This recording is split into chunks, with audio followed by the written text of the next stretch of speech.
morning, doctors. I'm Angelica. I'm from Verdes Pharmaceutical. And first of all, I'm responsible in the areas of Pasig, Taguig, and Pateros. First and foremost, I would like to thank you for giving us the opportunity to introduce to you our company, Verdes, and of course our product. To give you some background about Verdes, Verdes is a two Latin word which means true wealth. Speaking of true wealth, we all know that wealth is health. And health is wealth. I'm sorry. Health is wealth. And Verdes was created to serve the Filipino people the wealth and health that they truly deserve.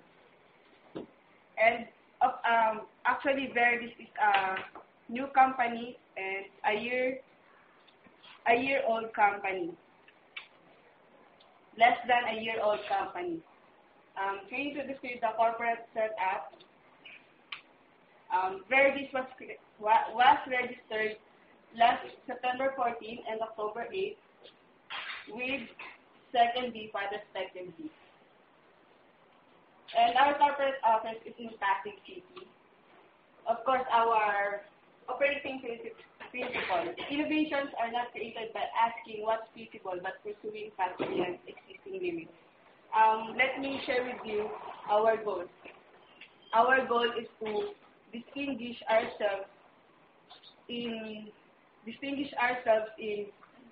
blending capabilities of the traditional pharmaceutical concept and, of course, the information technology in the World Wide Web. Meaning, we want to give you the latest data, studies, and materials, as well as to guide you in the management of your patients. And that's true, doctor.